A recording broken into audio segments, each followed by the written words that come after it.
Okay, this is the grade 11, November 2016, question 10 from the national paper that they give to across the country as an example paper. And here we've got electrical circuit, and it says to you, an experiment is done to verify that the potential difference across a conductor is directly proportional to the current in the conductor if the temperature stays constant.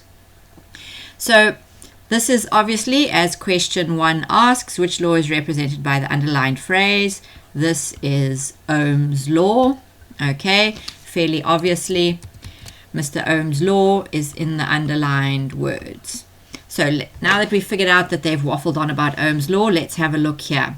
It says to you, 4 cells, each with an EMF of 1.5 volt, are connected in series.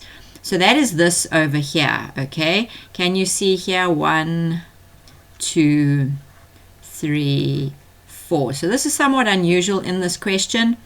They don't normally make you work this out, but you should know from grade 8 and 9 that if you put 4 cells in series, you have to add up all of the voltages, and you will end up with 1.5 times 4, or 1.5 plus 1.5 plus 1.5 plus 1.5. This means that there is a total of 6 volts being provided by the batteries here, and the maximum power that can be supplied by the batteries is called the EMF, or this will also be the total voltage for the circuit. So the question has told us, after a calculation that we have to do on our own, that there is 6 volts coming out here when that's the maximum voltage that can be supplied by the batteries. So it says 4 cells, each with an EMF of 1.5 volts, are connected in series with the ammeter. Here's the ammeter. Switch S, here's switch S, and a combination of a resistor R and resistors of 4 and 6 ohms as shown in the diagram. Voltmeters V1 and V2 are connected across the battery and the parallel resistors respectively. The internal resistance of the battery and the wires are negligible. So that is grade 11, no internal resistance of the battery. So the first thing I like to do with these questions is I like to redraw the circuit into a straight line to make it clearer for me what's going on. So here's my battery providing 6 volts. I've just simplified it into one battery. Okay, and this is going forward into an ammeter. I'm going clockwise around the circuit, and then I will have my 2 resistors here, a 4 ohm and a 6 ohm resistor, and then they meet up again and they go to this resistor of unknown resistance R, and then this goes to the switch and back to the battery. Okay, and then if we have a look here, where is this 1 voltmeter set up? The 1 voltmeter is set up over both of these parallel resistances at the same time. Okay, and this is V2. So if it says to you, if we carry on with the question, it says the switch is now closed and 6 resistors, R1 to R6, each with a different resistance, are placed in the place of R, which is over here, okay, one at a time. So what they're doing is they're keeping the parallel part constant, and then they just keep changing this resistor for all different resistances. And then they say to you, the voltmeter and ammeter readings are recorded. The results are as follows, and that's these results in this table over here. Okay, as you can see, as they change the resistances, the reading on voltmeter V2, which is this one over the parallel resistance, okay, this reading on the voltmeter is going 1.2, 1.4, 1.9. It keeps increasing, and at the same time the reading on the ammeter keeps decreasing. No, it's also increasing, sorry, 5, 6, 8. So as the voltmeter reading goes up, the ammeter reading is also going up. It says use the attached graph paper and draw a graph of potential difference versus current using the data in the table. Okay, so at the back of the exam paper, there's a piece of paper with the graph axes on. So now here is the graph from the memo. There's some things I want to talk to you about this graph. So obviously you've got the readings in the table here. First of all, obviously, anytime you draw a graph, you have to label your axes. These ones were already provided with the voltmeter reading on this axis and the ammeter reading on the other axis. Don't forget, it's this voltmeter over here over the parallel connection and this ammeter here, which is in series here. Okay, so all the points are plotted. What I want to draw your attention to on this graph here is this is a verification of Ohm's law, basically. Ohm's law, it is a direct relationship, and so the graph must go through the origin. So you should have started your graph at 0. When you determined the scale for your graph, you need to have picked what is the largest voltmeter reading. It's 3.6. What is the largest ammeter reading? 1.5. So you go one graph unit above each of these, whatever your scale is. 3.6 and 1.5 may not be the maximum number. You must be 1 unit higher. And as you can see here, they've gone to 4 and 1.6. Okay, so you use all of your graph paper. Then if you look at all of these points they've plotted, what did they do? They connected the points with a straight line through the origin. You can see especially this point and this point are not on the line, but you know Ohm's law is a directly proportional relationship.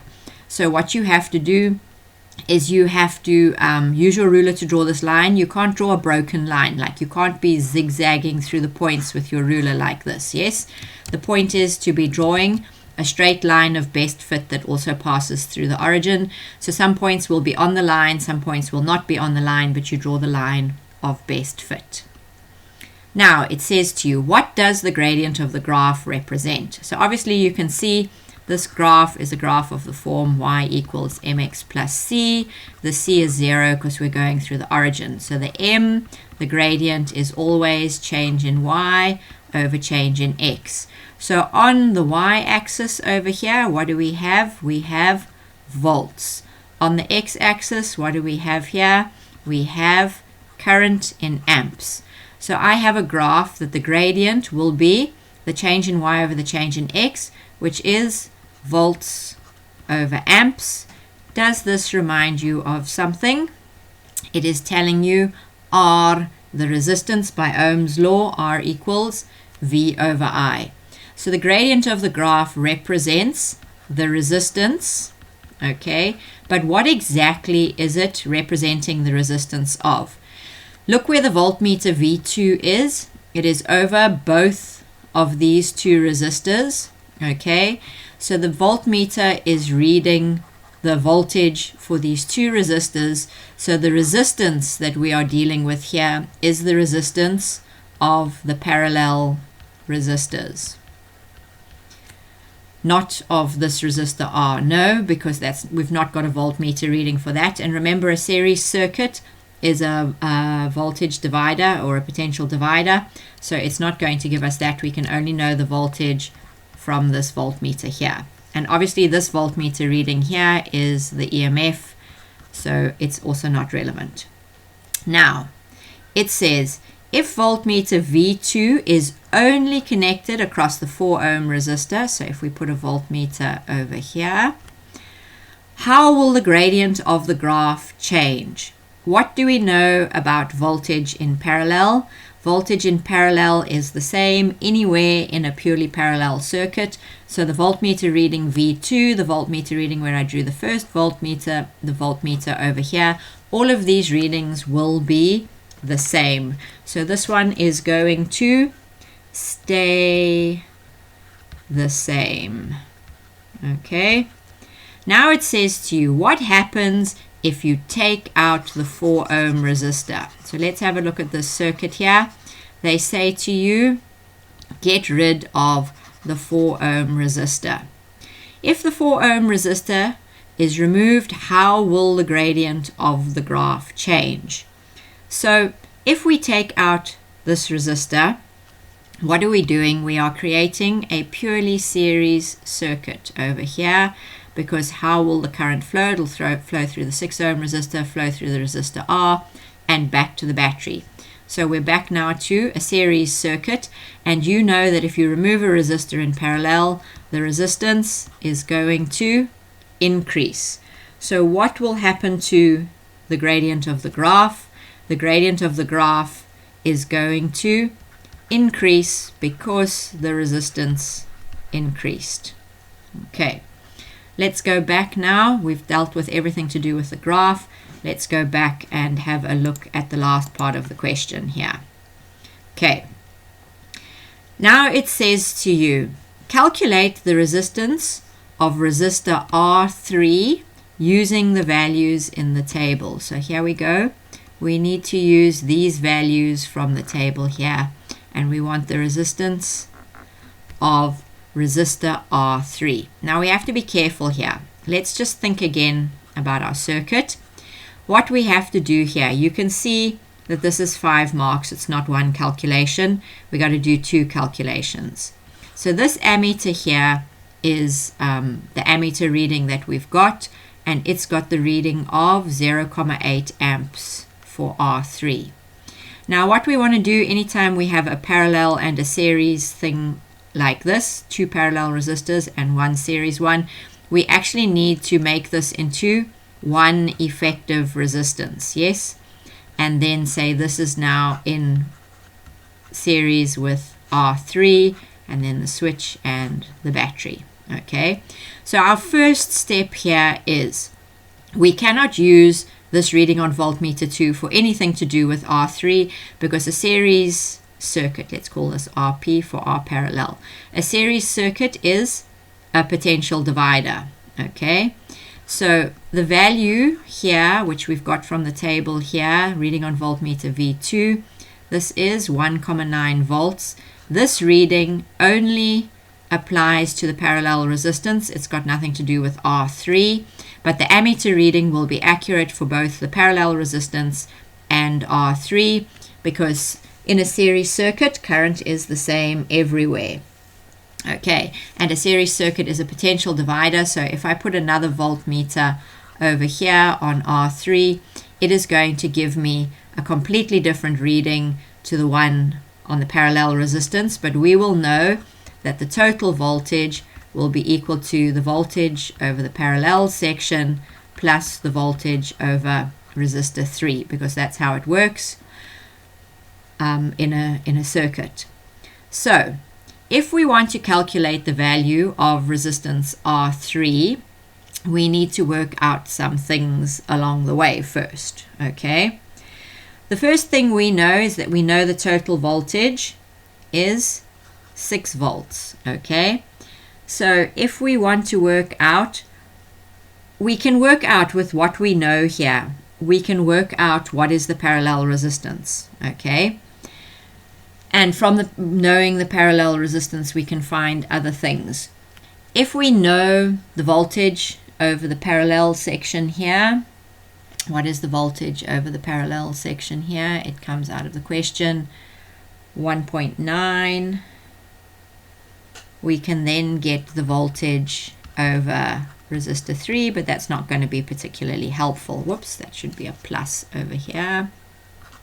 Okay, so that's not particularly helpful because we want to find the resistances. Okay, what we can find, because we know the total voltage and we know that the current is the same everywhere in a series circuit, we could actually find the total resistance, because we know 6 from the question here, because of these 4 cells of 1.5 volts, is equal to the current that is flowing through the ammeter times the total resistance. So if we do this calculation, we can find out what the total resistance is. What happens if we do this calculation?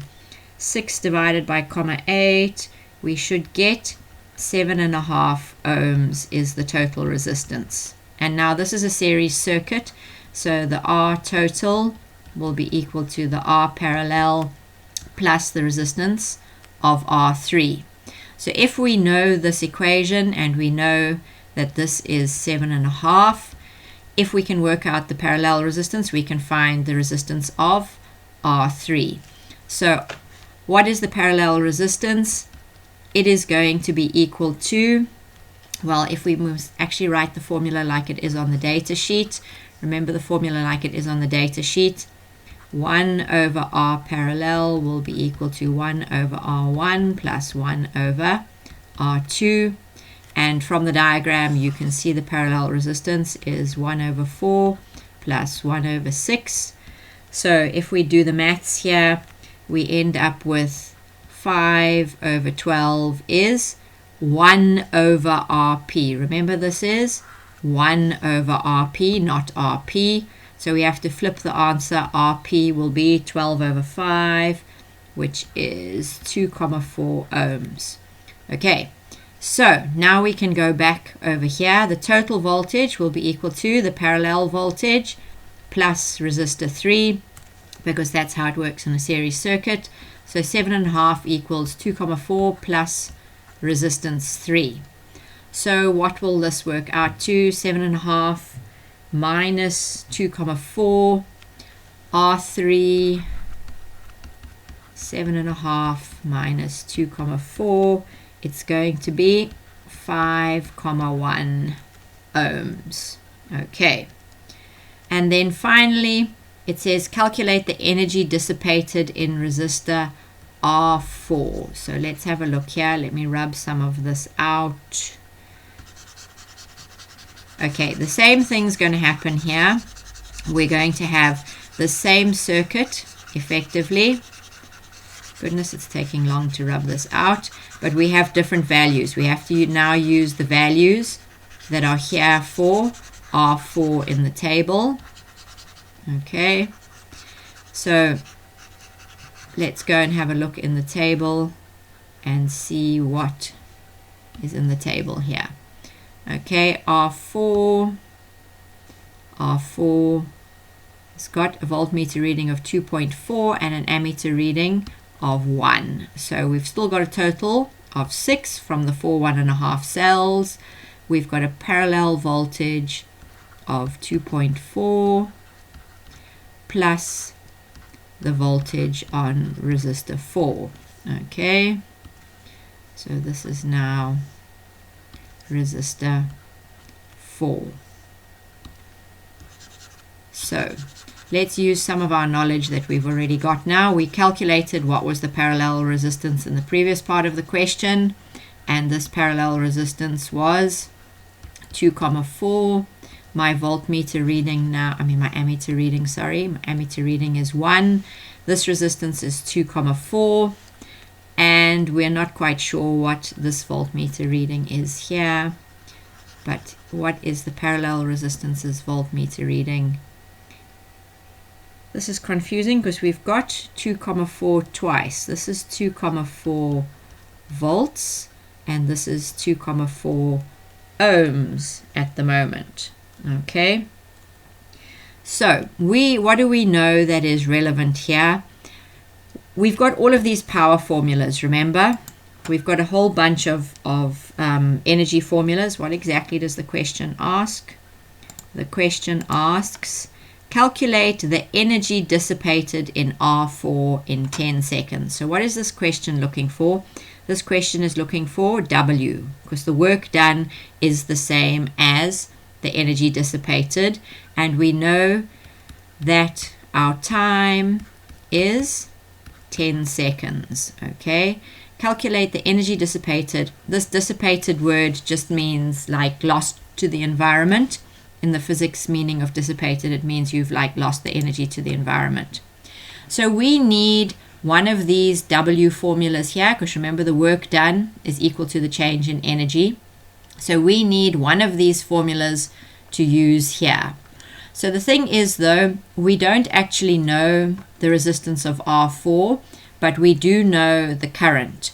So it would be best to use one of the formulas that does not use the resistance value, because we don't have the resistance value. And it's a little bit weird because in the memo they've written out this formula here that uses a resistance value, but we don't actually have the resistance of that resistor. Okay, but what we do have is we know what the current is, I. Okay, so I want to use the formula W equals VI delta T. Okay, because we can easily find out the voltage for resistor 4 knowing that a series circuit is a potential divider. So we've got the 6 volts, we've got the parallel voltage, which is 2,4. So 6 minus 2 comma 4 is going to be the voltage on resistor 4. So this 6 minus 2 comma 4 gives you 3 comma 6. That is the voltage on resistor 4, because the series circuit, can you see here, if we pretend this is one resistor, this is a series circuit.